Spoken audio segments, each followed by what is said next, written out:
Yes, a brand new opening title with the occasion of talking about this old new mod. Why am I saying old new?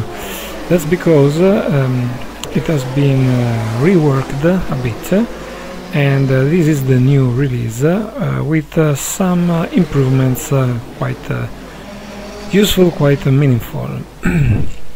In this occasion I also tried to set the graphic level to hey guys, hay bales are not toys, they are meant to get soaked with fuel in case of accident and become fireballs, but well, back to what I was talking about.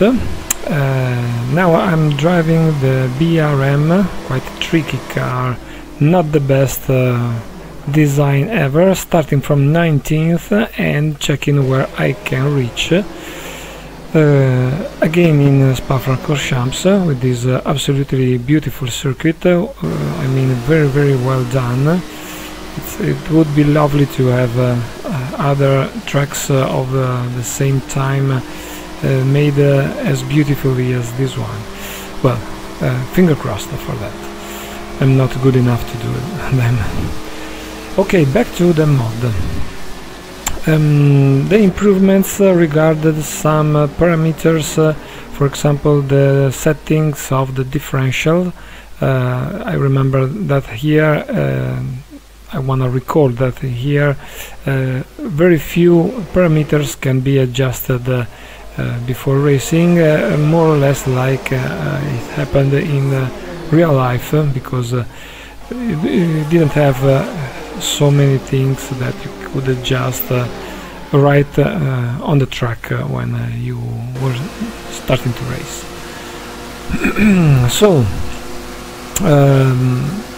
the improvements can be felt. They're not drastic, they're not dramatic, but you can feel them, and above all in tracks like this where the road is very bumpy, the differences help a bit without making the cars too easy to control. I mean, not realistically, because of course with the front engine, rear wheel drive and this technology, they were absolutely difficult to drive. Plus little realism increase has been added to the brakes. These brakes had quite easy fading when the braking was quite long because of heating up, and you can feel it. I mean, you can start braking quite with a good braking power, I mean, and then you can notice that no matter how strong you push on that pedal, the braking distance gets bigger than you think.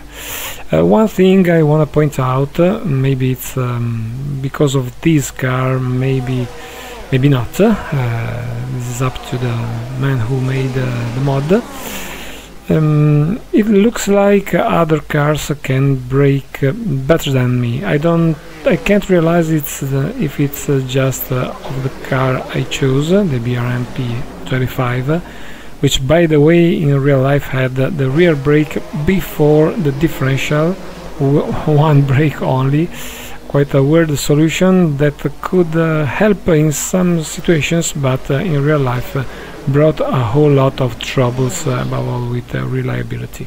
But here at the braking before La Source you can notice what I'm talking about. I started braking quite early, but I end up bumping this Cooper, number 24, I think, Roy Salvadori, well, doesn't matter. So braking must be managed very carefully, and of course like they did in those times.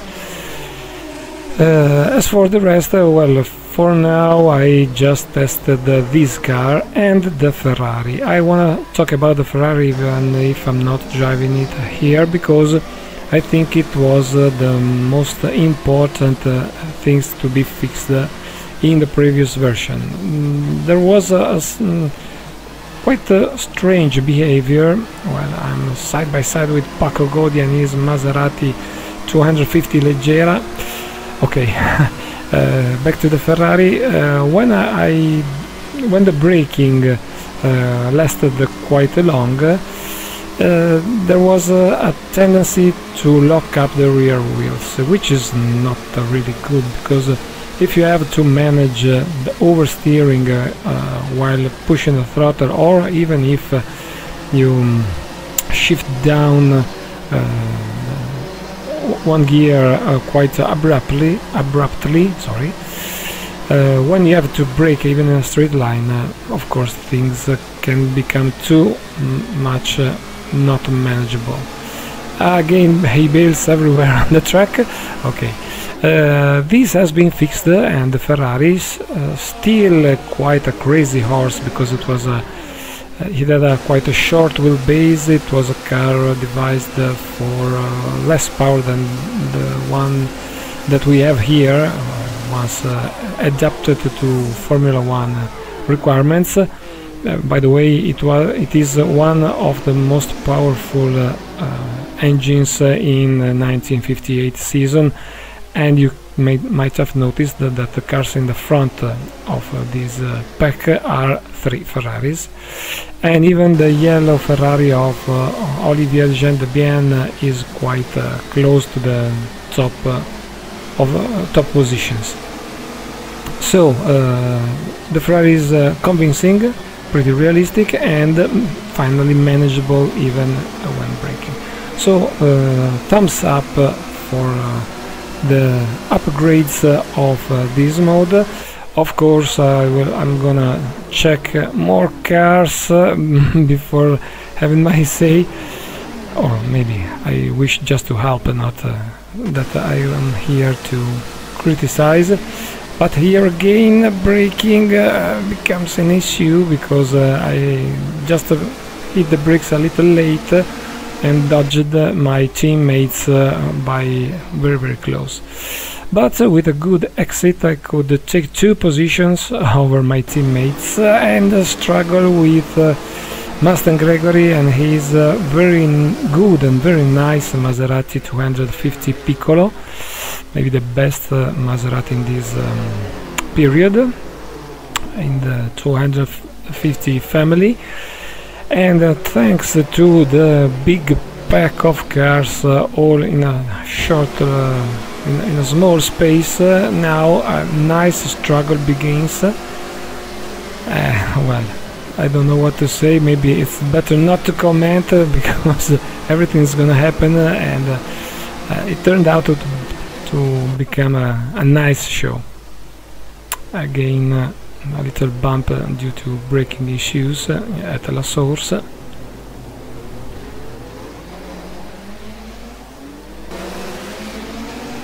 Some loss of control because of too much power on the exit of the corner. The O.R.M had quite a powerful engine, but the car was not so great as a drive.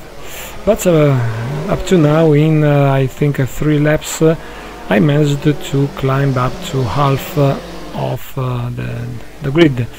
I cut a few scenes because 5 laps in a 14-kilometer circuit, even if so fast, took well over 20 minutes. So I guess you're gonna get bored by this quite soon.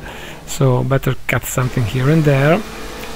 Let's go to the highlights again. That hay bale quite dangerous, but thanks God we're in a simulator.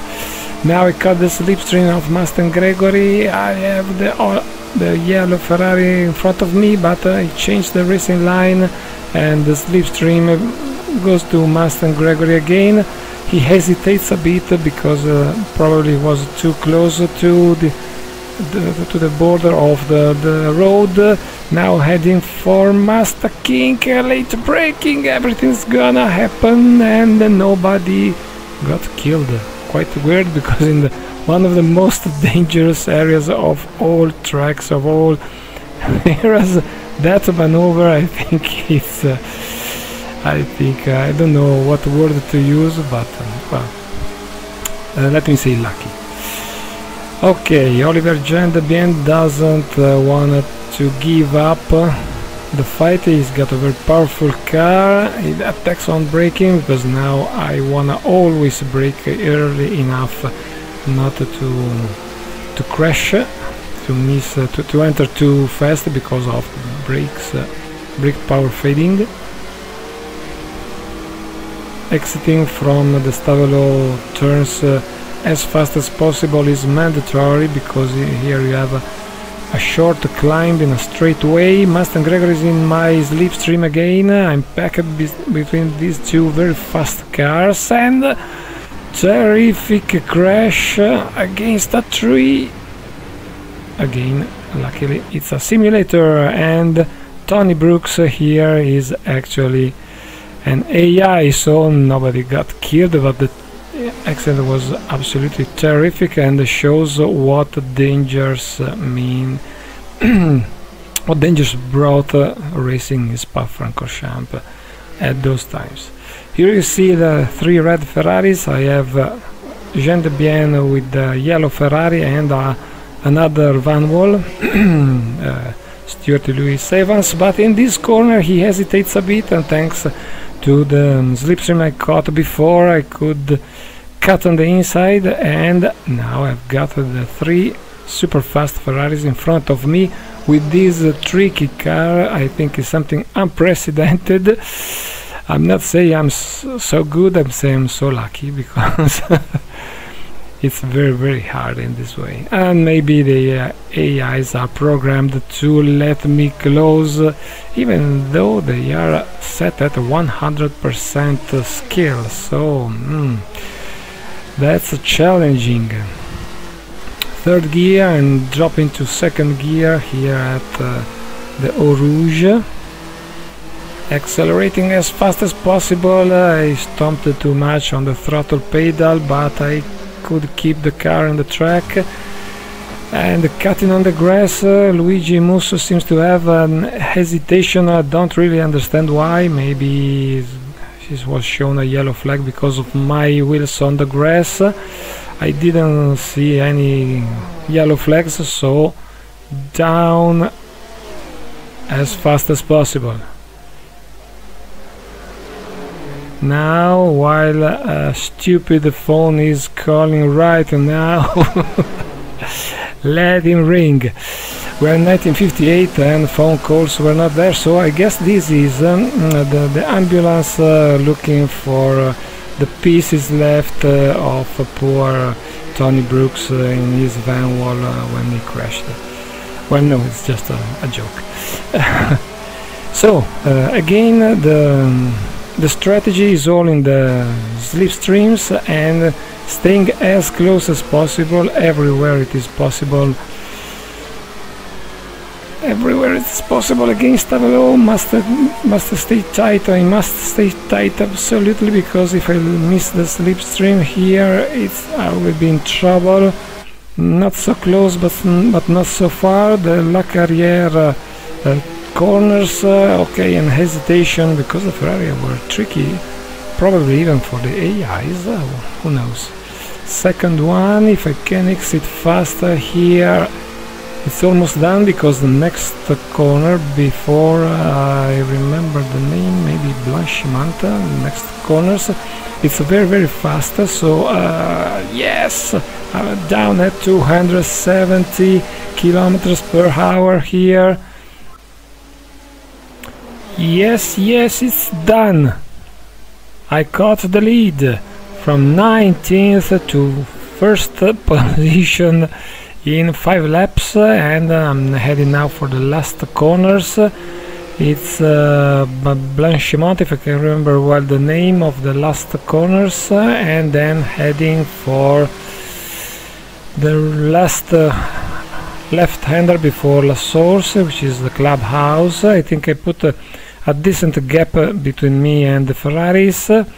Quite unbelievable, above all being at 100% skill level with this car, but well, I think that the AIs got scared by my maneuvers, so in the end I could win, and victory for me this time. All in all, this mod improved.